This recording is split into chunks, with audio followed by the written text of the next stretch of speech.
Control. The offense, right? It says offensive quality control. There we go. So we're going to be up tempo. Up tempo. Transition. It's good. It's good. So sorry, we were over here talking shop. Sorry, man. What does basketball have to do with football?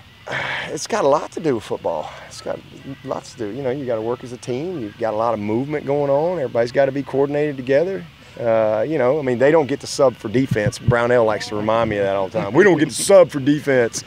You know, but no, it's great, man.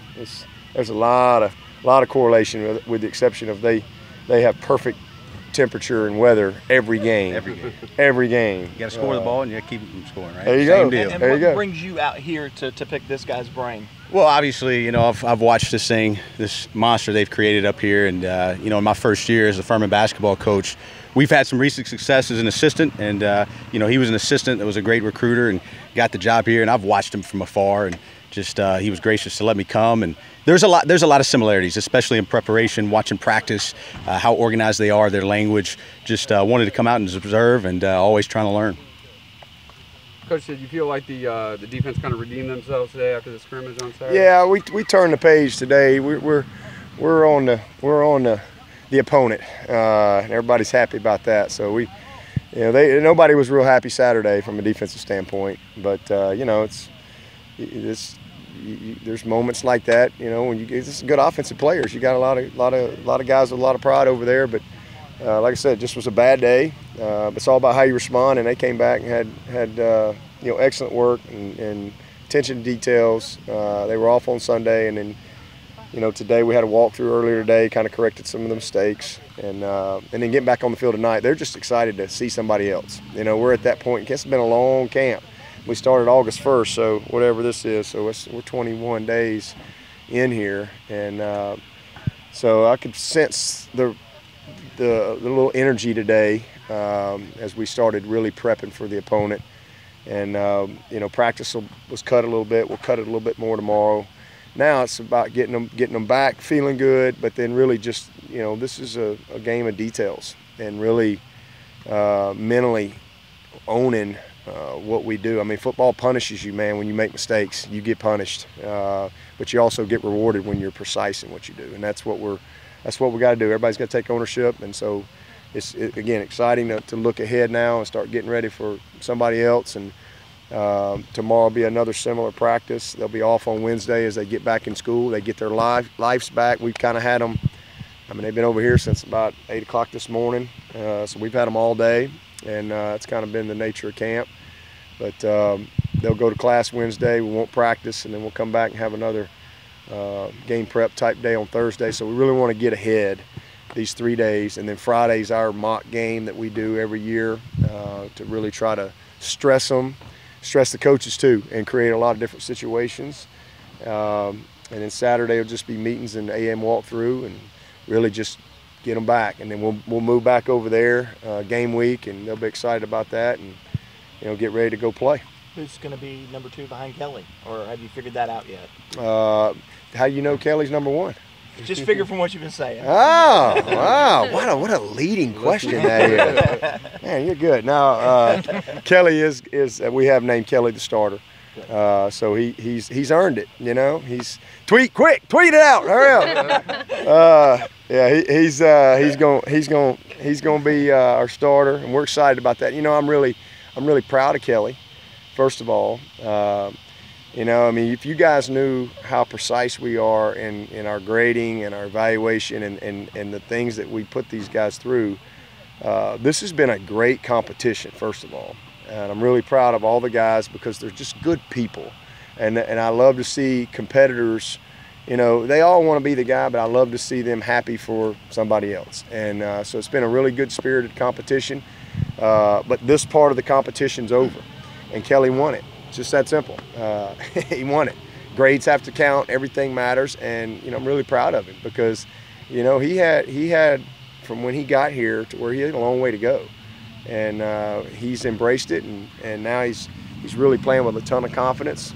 He's doing a great job of leading, so that's where we are. Zarek will be number 2, first guy off the bench, and Hunter's right there. I mean, they're right there together. So you know, hopefully we can get get all three of those guys some playing time in the first part of the season here. Just we got no experience, so that's an issue that we hopefully can remedy as we go through this first month. It's going to be hard. We all know we got a tough schedule, but it is what it is. But I love the guys. I'm proud of them as far as how they competed. Now we go to the next phase, and that is now you get into the games, and all you can do is go to this point and then go from there. So I look forward to it. I think Kelly's going to do great. I really do. If he'll just do 75% of what I've seen on our practice field, he's going to be just fine. He just got to be him. I know he said after spring that he really wanted to improve passing. What strides did you see him make there? Oh, huge strides. Just his confidence, his timing, his rhythm. This spring he was making the right decisions, but our rhythm wasn't quite where it needed to be all the time. But again, first time he's getting that amount of reps, and really with the first team guys at that pace.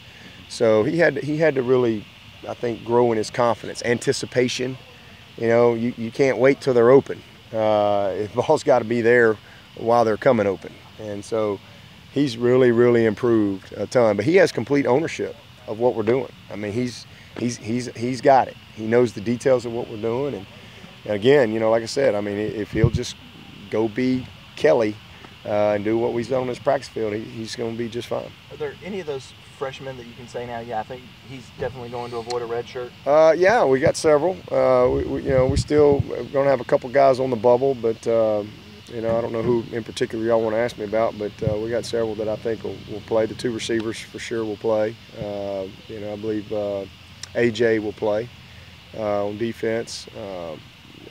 Justin Foster, he's probably not ready to play, but we really almost have to play him. Just we got to get him ready as the season goes, just because we don't have a lot of, we got talent at that position, but not much experience. Without having to move Christian out and all that stuff. Losing Jurgen was a big loss for us. So he's a kid that, if Jurgen was back, probably would have been able to hold him. But with Jurgen out, you're sitting there, and Logan's got a bum shoulder. Right now we're going to try to keep bringing him and see if he can go. And I don't know how he'll hold up. But Hunter, will play. And Travis. Probably hold those three offensive linemen. Blake's probably a guy, Vincent, will probably keep him with us for a little while. We just got a lot of versatility in our line, guys that can move. But we'll probably keep repping him a little bit and make a full-time decision on. He's one of those bubble guys that probably won't make a final decision until a little bit later. Jordan Williams? Probably hold him, but really excited about Jordan. He's playing a new position, so it's a little bit of a transition for him. But man, he's going to be a good player, fast twitch. So hopefully we can hold him. But again, there's a lot that has to be, this first part of the season, you don't know until you get into this, all of a sudden you have injuries and things like that, all bets are off. But, as of right now, we'd like to hold him. Anthony? Would like to hold him. And again, he's another kid. He's going to be a great player. He just needs to get a little stronger, and we've got good depth right now at that position. Obviously, got two seniors at that position as well, and we don't want to waste a guy. If we're going to play one, we want to have a chance to where we have depth, be able to get him the type of work where he can definitely improve.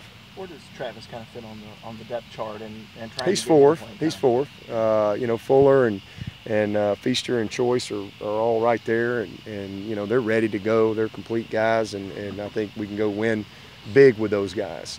Travis is exciting because he's just, he runs like somebody's trying to, kidnap him from behind. Every time he gets the ball, he is just desperate. That's how I'd kind of describe him. He's so fast and just has great vision.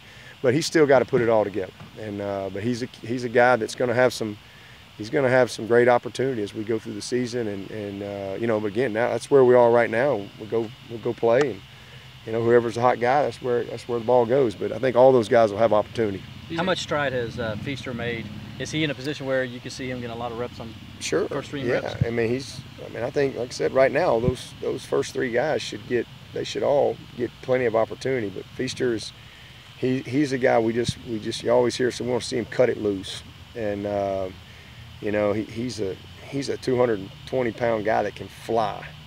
All right, but he hadn't always played like that, and we're starting to see, you know, he caught a screen and banged it through the smoke the other day, which really happy to see. And then he took about I don't know, it was a short yardage play. He took about 70+ yards, and nobody caught him. And it was just good to see him, you know, have some of those type of plays. But we got a good situation at running back. We got good players. All those guys can play. Every single one of them feel good. And I don't even, you know, I don't even mention the Thomason and Rencher. Those two guys are really good. I mean, they're walk-ons, but those guys be playing for a lot of people. You said Travis. Say that again. Chase Bryce. We'll try to hold Chase. You said Travis might be the surprise of camp so far. He is. Him and Trap are the two surprises for me. Just surprises, you know. I mean, there's a lot of other guys might surprise y'all, but I kind of, you know, I see them more, and I expect them to be doing what they're doing, you know. But just surprised, those two guys. Trap's had a great camp. He's made huge leaps. He's going to be a good player, and he's got 3 years left. And then, you know, Travis, I just really had no idea till you show up. You start watching them. So just a pure surprise, I'd say those two guys. You've seen some talented running backs come in as freshmen, going back to James Davis. Obviously, you don't want to compare him to C.J. Spiller, but just in terms of readiness, coming in as a true freshman and from a mental standpoint, how does he kind of compare to some other freshmen? I mean, he's right there with those guys. You know, he's a little different. I mean, but he's got some attributes of Ellington. You know, he's a very natural runner, faster, more, but he's got some explosiveness of a Spiller. You know, he's got it all. He's just you know, a kid coming from a different type of an offense, and he's adjusting to the speed of it, the physicality of it. I love his toughness. That's what I love. He ain't scared. I mean, he's a tough kid, but he likes it. He likes when the ball is in his hand, he knows what to do with it, and has a great ability to make people miss in space. And then he's just got a gear. I mean, he's got a very special gear. He can go. So he's his own guy, but yeah, y'all like him. He's just gonna get better. I'm really glad we got him. He came from the same offense, kind of like CJ did coming out of high school, right? Yeah, I don't know if they were true wing T. They were a little bit more, maybe some wishbone stuff. But you know, his high school coach. I mean, that's what I love. I mean, he comes from a tough program. His high school coach been there like 20-something years. It's a small town, you know. And he was coached well in high school, you can tell. So I've been just very impressed. But again, like I said, until you start coaching them, you just don't know. So he surprised me in how he took to it, the physicality of it, and then he's done a good job of picking. He's still got a little ways to go, you know, before we can really fully trust him. But he's coming. Is Marcus Edmonds back? He was back today. He practiced in green today. He's been battling a growing, but you know, he'll be fine. Has it been a little disappointing not to be able to see him more, or do you already kind of know? Who, Marcus? Yeah, I mean, it's always disappointing when you don't have guys out there, but you know, I'm fully confident in what Marcus can do. He had a great summer. He's strong. He's got his body where it needs to be, heading in the right direction, and he's just focused. It's unfortunate for him because he wants to be out here, but he's working his way back, and you know, he just tweaked that growing, and you know, you can't, when you play DB, there's not a whole lot you can do when you can't run like you need to. Did you make a decision on starting punter? Spires. Yeah, Spires will be our starting punter, and you know, same thing. He's won the job. He's won the competition, and you know, he'll have the opportunity to go and be the guy. Proud of him. Are there any position battles that are particularly tight for the starting spot, maybe in the secondary or like with Ankrum? Yeah, all them spots in the secondary are a battle right now. Those are you know, we got several jobs where it's who practices best. You know, Pollard and Ankrum got a great battle going on right there. They're going to both play starter snaps, but who runs out there first? You know, you better have a great week of practice. It's kind of like that at a couple of positions. Same thing at running back. We got some good competition at every spot.